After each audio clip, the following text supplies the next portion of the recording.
Dois-je choisir un NAS ou un SAN pour mes besoins dans mon entreprise? Pour débuter, qu'est-ce qu'un NAS et un SAN? La première étape est de bien connaître la différence entre ces deux produits. Peut-être même qu'après cette explication, votre besoin sera pour un autre type de solution. NAS est l'abréviation en anglais de Network Attached Storage, ou traduction en français, stockage en réseau. En réalité, c'est un serveur de stockage réseau ou encore un boîtier de stockage en réseau. C'est un serveur de fichiers autonome relié à un réseau dont la principale fonction est le stockage de données en un volume centralisé pour des clients réseau hétérogènes. Il possède plusieurs types de protocoles de communication, dont SMB, NFS, FTP, ISCSI, IP et autres.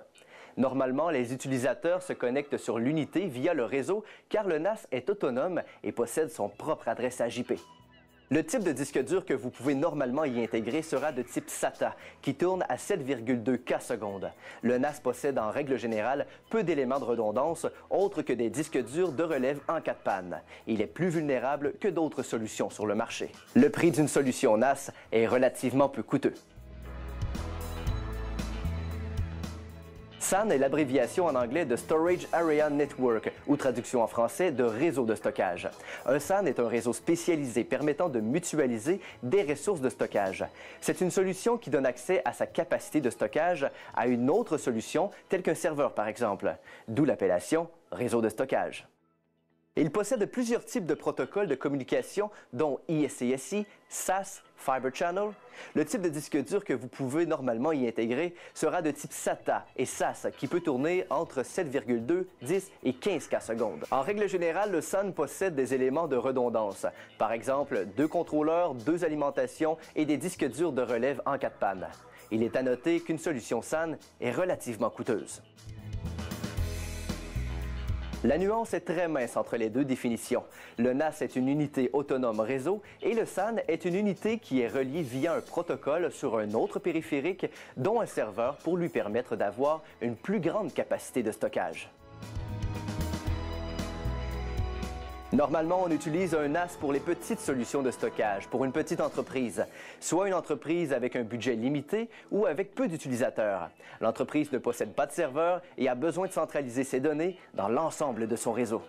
Il est possible de connecter le NAS comme un SAN en ISCSI pour prolonger la capacité de stockage sur celui-ci, mais cela demeure toujours une petite solution à peu de frais. Il est important de penser à la redondance lorsque vous choisissez un NAS. Il faut toujours prévoir un modèle qui possède plus d'un disque dur. À la configuration, assurez-vous que vos disques durs soient en mode redondance, RAID. Par exemple, si votre unité possède 2 emplacements de disques, vous pouvez configurer ceux-ci pour qu'ils soient en miroir. En cas de panne, l'autre prendra la relève. Souvent, les NAS sont utilisés afin d'offrir une solution de sauvegarde des données dans les entreprises. Par exemple, une sauvegarde hors site dans une autre succursale ou un autre bâtiment. À ses débuts, les SAN étaient utilisés afin de prolonger l'espace de stockage des serveurs sur les infrastructures informatiques des entreprises. Il est possible qu'un SAN soit utilisé par plus d'un serveur, ce qui donne des avantages de relève en cas de panne d'un serveur. Les SAN possèdent plusieurs éléments de redondance, ce qui offre aux entreprises des solutions plus fiables et sécuritaires. De plus, la capacité des SAN est beaucoup plus performante que la majorité des autres solutions sur le marché. De nos jours, les SAN sont utilisés afin d'offrir des solutions de haute disponibilité à l'aide de la virtualisation. Il est maintenant possible, à l'aide de quelques serveurs et un SAN, d'avoir un environnement de serveurs 100% virtuel et 100% redondant.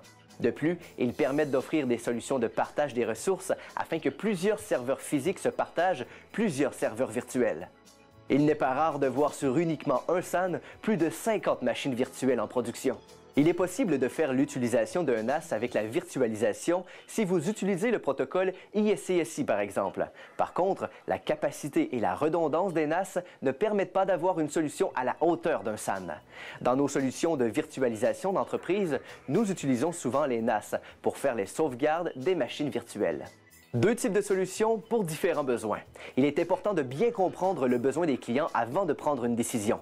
Trop de facteurs peuvent faire en sorte de choisir un produit qui ne correspondra pas à vos besoins. Souvent, ni un NAS et ni un SAN n'est la solution.